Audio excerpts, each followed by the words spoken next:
Ngayon, eto pa ang isang bagay na dapat yung maintindihan.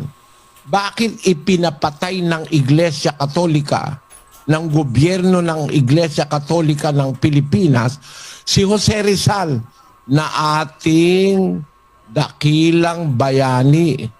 Bakit? Kasi nagsulat siya ng masakit sa tainga ng Iglesia Katolika noon.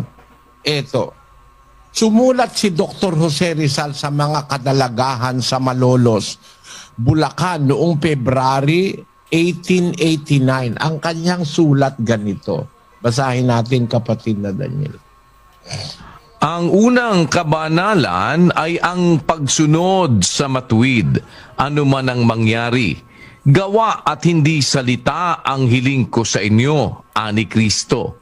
Hindi anak ni Ama ang nagsasabing ulit-ulit, Ama ko, kundi ang nabubuhay alinsunod sa hiling ng aking Ama. Ang kabanalan ay wala sa pulpul na ilong, at ang kahalili ni Kristo ay di kilala sa halikang kamay. Si Kristo'y di humalik sa mga Fariseo, hindi nagpahalik kailanpaman, hindi niya pinataba ang mayayaman at palalong eskribas. Wala siyang binanggit na kalmen, walang pinapagkwintas, hininga ng pamisa, at di nagpabayad sa kanyang pananalangin. Di napaupa si San Juan sa ilog ng Jordan.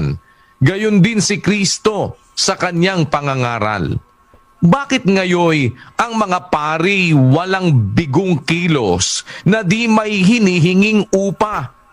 At gutom pa halos nagbibili ng mga kalmen, kwintas, kureya at iba't iba pa. Pangdaya ng salapi, pampasama sa kaluluwa, sapagkat kalminin mo man ang lahat ng basahan sa lupa, kwintasin mo man ang lahat ng kahoy sa bundok, ibilibid mo man sa iyong baywang ang lahat ng balat ng hayop, at ang lahat na ito'y pagkapaguran mang pagkurus-kurusan at pagbulong-bulungan ng lahat ng pari sa sandaigdigan, at iwisik man ang lahat ng tubig sa dagat, ay di mapalilinis ang maruming loob, di mapatatawad ang walang pagsisisi. Gayon din sa kasakiman, sa salapi maraming ipinagbabawal na matutubos kapag ikaw ay nagbayad, gaya ng pagkain ng karne, pag-aasawa sa pinsan, kumpare, at iba pa, na ipinahihintulot kapag ikaw ay sumuhol. Bakit? Nabibili baga ang Diyos at nasisilaw sa salapi na paris ng mga pari? Ang magnanakaw na tumubos ng bula de komposisyon ay makaaasa sa tahimik na siya'y pinatawad. Sa makatwid ay ibig ng Diyos na makikain ng nakaw? Totoo bagang hirap na ang may kapal na nakikigaya sa mga gwardya tanod, karabineros o gwardya sibil? Kung ito ang Diyos na sinasamba ng fraile, ay tumatalikod ako sa ganyang Diyos. Ayan, pero mo, ito'y sinabi ng pinakadakilang bayani ng Pilipinas. Hindi si Ninoy Aquino yan. Ang pinakadakilang bayani ay si Jose Rizal. Mga kababayan. Sabi ni Rizal, ang liwa-liwanag, kaya siya pinapatay ng Iglesia Katolika eh. Binaril siya sa luneta na ang bumaril sa kanya ay mga Pilipinong kagaya niya under the command of the Spaniards that ruled the Philippines on that particular period of time. At meron pa siyang isang sinulat, yung No Limita Angere, na sinasabi niya, inaatake niya ang aral ng Iglesia Katolika. Bakit ba siya pinatay? Ito mga sulat niya ito. Kaya napagkainitan siya ng gobyerno Espanyol. Basahin natin yung page 72 ng No Limita Angere ni Dr. Jose Rizal. But now let's see how the idea of purgatory, which is absent from both the Old and the New Testaments, became Catholic doctrine.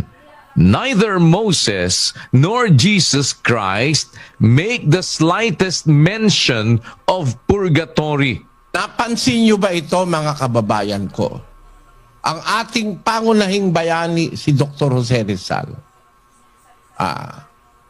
kaya siya pinapatay ng gobyerno Espanyol sa Pilipinas na Katoliko. Ang kanyang sinasabi, totoo eh. Hindi nila kayang tutulan eh. Kaya para isilensyo siya, pinapatay na siya. Pinaratangan siya ng kung ano-anong masama. Gaya ng ginawa kay Kristo. Pinaratangan ng mga eskribas at pariseyo ng iba-ibang gawang masama para ipako sa krus. Ang isa sa ginawa ni Rizal na napuri ko, mga kababayan, tinitignan niya talaga kung tama yung inaaral ng Iglesia Katolika. At ang katunayan, binasa niya ang buong Biblia para masabi mo ito. Wala namang computer noon eh. Panahon ni Rizal.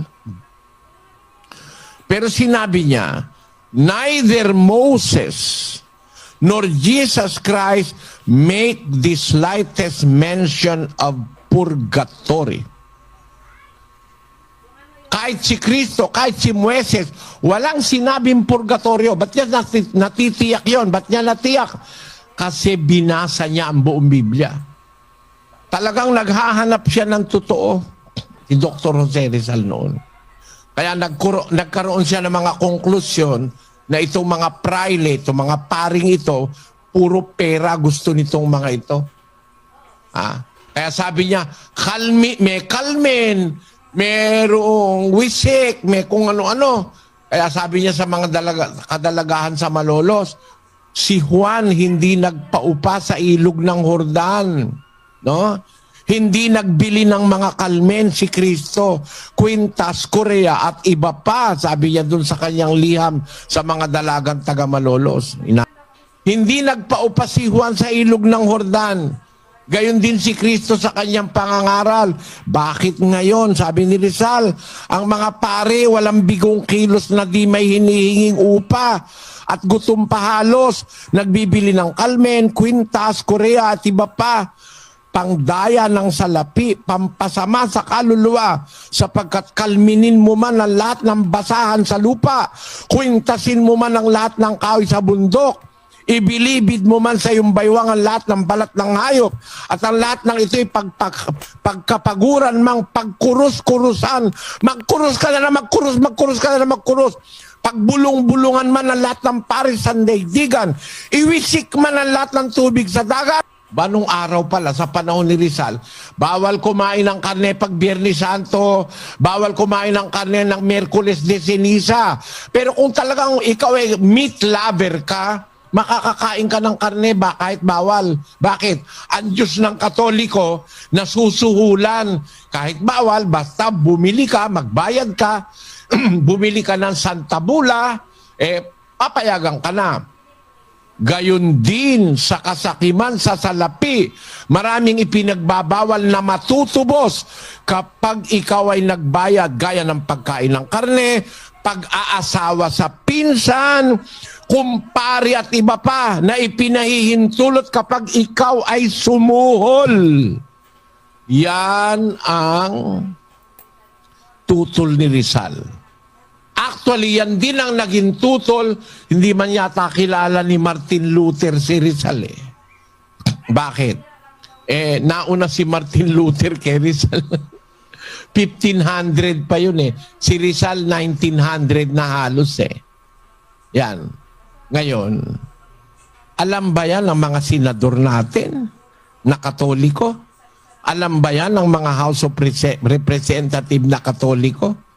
Na kunyari, sasalu-saludo pa kayo sa, ewan ko ba sa inyo. Sana pinag-aralan nyo, relihiyon nyo. Yan ang sinasabi natin. At pagka nagsabi ka ng totoo, talagang totoo yung kanta. Standing on the light is a heinous crime. The power of deceit reigns all over the land. Nobody's help cares to give a helping hand. Weary souls are screaming out in pain. The blinded hearts are howling in vain. Each careless step leads to a grave, swimming against an enormous wave. Yan yung kanta ng Unheard Truth, yung ating podcast. Na kapatid, alam ko maraming magagalit sa akin, pero nagsasabi lang ako ng totoo. Inuulit ko lang ang sinabi ni Rizal mahigit 100 taon na nakakalipas.